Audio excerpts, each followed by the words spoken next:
is Crystal, and our group project is on multiplying whole numbers. So for our Common Core standard, this was directed for 4th grade students, and their standard is to use the 4 operations with whole numbers to solve problems. And students will interpret a multiplication equation as a comparison, and they'll also represent verbal statements of multiplicative comparisons as multiplication equations. Hello, my name is Maria, and I'm going to be introducing day 1. So for day 1, we are going to be introducing number sticks. We're going to be using ones, tens, and hundreds. I would give them an example, 17 times 3. I would bring out 10 popsicle sticks, and then I would add 7, which would make 17. I would repeat this step until I get 3 groups of 17. Then I would give them 3 popsicle sticks and make them put them in groups of 17. So I would explain to the students that no matter what order they do the popsicle sticks, they would get the same answer. So 17 times 3 equals 51, or 3 times 17 equals 51. Alright, so for day 2, students are going to be learning how to draw using an area model as they multiply their whole numbers. So multiplying can be tricky, so it's beneficial that we instruct students and teach students easier ways to find solutions to a problem. So first, we would want to introduce students to a new way of multiplying whole numbers using an area model. We'll review with students from day 1 with what they learned with using number sticks.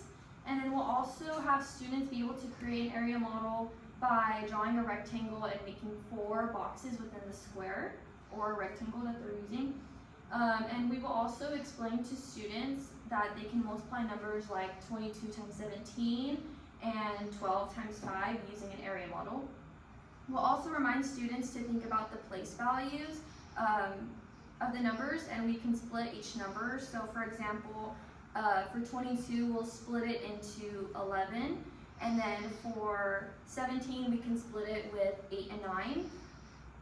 And then we'll also teach how we can add 11 plus 11, which makes 22, and 8 plus 9, which is 17. We would place 11 plus 11 at the top of each box, and then 8 plus 9 on the left side of our box, and then we'll multiply 11 times 8 twice, and then we'll also multiply 11 times 9 twice as well. And then we'll add up all the solutions, and that'll get us our answer within the area model. And then another thing we can do is also ask students questions to open a discussion for the area model lesson. So for example, we can ask students, if we split up the numbers in different ways, will we get the same solution? And then to continue with our area model example, I have the example problems up here. So 22 times 17 is going to equal 374, and 12 times 5 is going to equal 60. So up here we have the 4 square area model with 11 plus 11 at the top, 8 plus 9 at the side, and then for 12 times 5 we have 10 plus 2 at the top, and then 5 on the side splitting in 2. Alright, good morning. I am Miss Rachel, and we are going to be looking at if 15 times 22 is the same as 22 times 15. So we can put an equal sign here and a question mark, because that's what we're trying to figure out today. So we have 15 and 22. We're going to use the area model on both of these equations, and we are going to figure out if 15 groups of 22 is the same as 22 groups of 15. Just like we've been talking about, how we are wanting to, how we can switch our numbers, we're going to prove it here. So we are going to start with box number 1. 15 times 22. We're going to break our box into quarters, and we're going to do 10 and 5, and then 12 and 10. Alright, so we're just breaking it up so they're a little bit easier numbers to work with. So 12 times 10 is 120. 12 times 5 is 60. And then 10 times 10 is 100. And 10 times 5 is 50. There we go. We got our numbers there. So we know with our area models that we can do 100, we need to do 120 plus 60.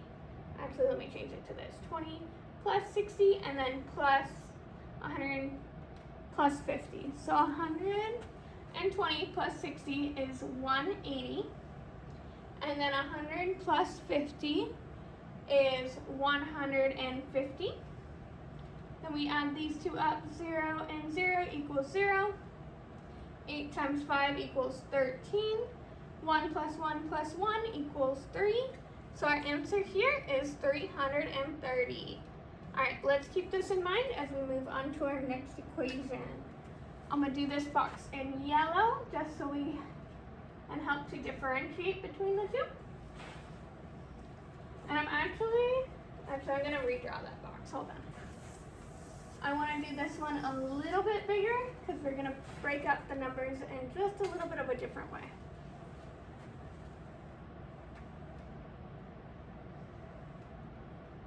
Alright, there we go. We're going to break this one into thirds.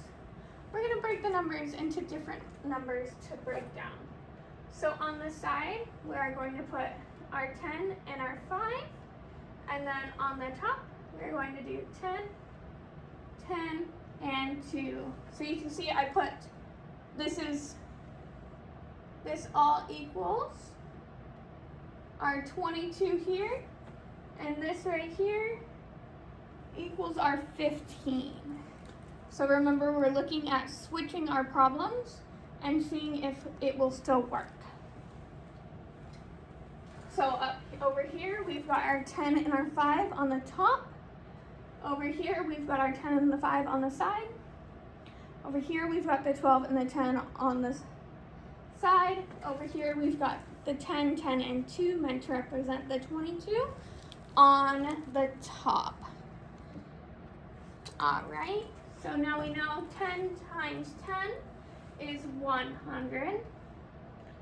We know 10 times 10 is 100 again. Then we know 10 times 2 is 20. We know 5 times 10 is 50. 5 times 10 again is 50. And then 5 times 2 is 10. So we've got this. This is real nice numbers for us to work with. We're going to add these up. So 100 plus 100 plus 20 equals 220.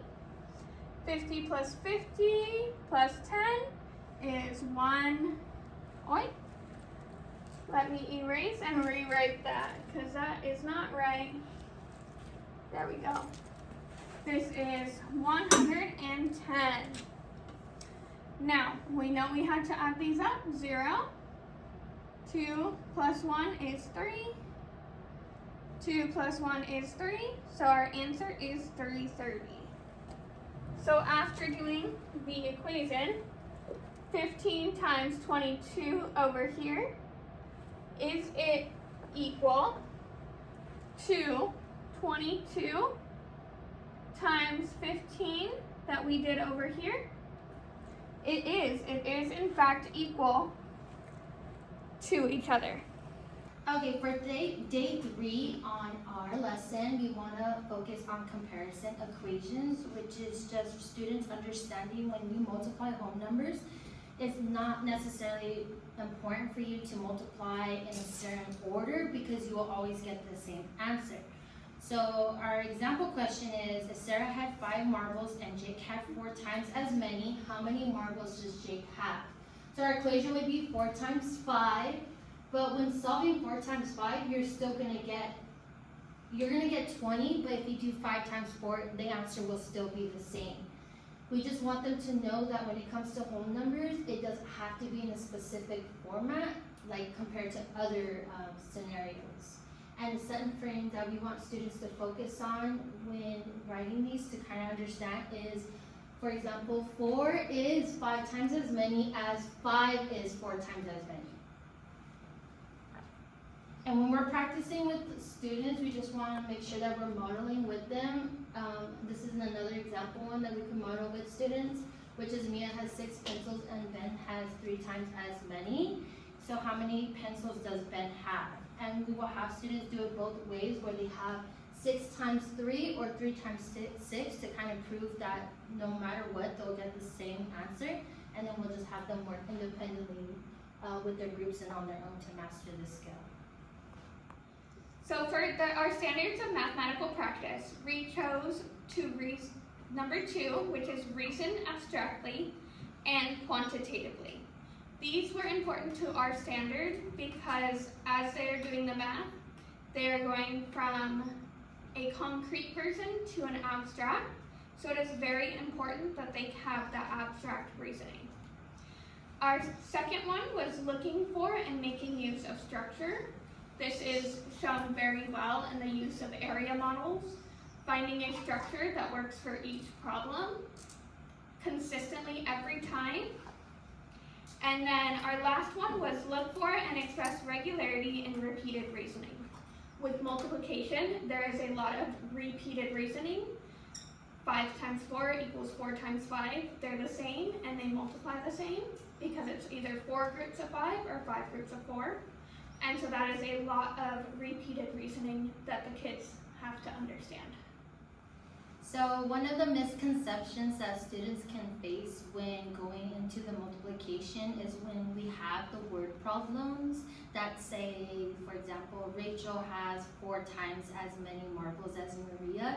Students can misinterpret the times as many for addition and do the equation wrong and think that they're supposed to be adding when it's multiplication.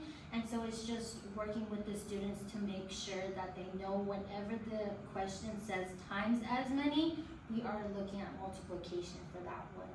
Another misconception that they can possibly face, especially during the area model, is just simply mistaking the multiplication sign for addition. So just working with students to understand to look out and make sure that if we see an X on there, then that's multiplication, and to distinguish that from the plus sign, which is like almost a cross type of symbol. I'm doing growth mindset. Growth mindset for multiplication means seeing math as a skill that can be developed over time. It involves using strategies, practicing constantly, and most importantly, treating mistakes as valuable opportunities to learn and improve. This is very important for kids, especially because kids do struggle with math, and so always having room for improvement is great. I know that I also use math as a constant way to learn, so for the kids to have practice and not even just quizzes or assignments, but to do in group work, I think that helps a lot with growth mindset. And most importantly, I think treating mistakes as valuable opportunities is important because you know that you know that you made an error, but you can always go back and fix that. Thank you guys for watching our video on multiplying whole numbers for 4th grade. My name is Maria. My name is Crystal. My name is Rachel, And I'm Miranda. and remember, you can always do hard things. Thank you. I missed that memo at the end there. I think that's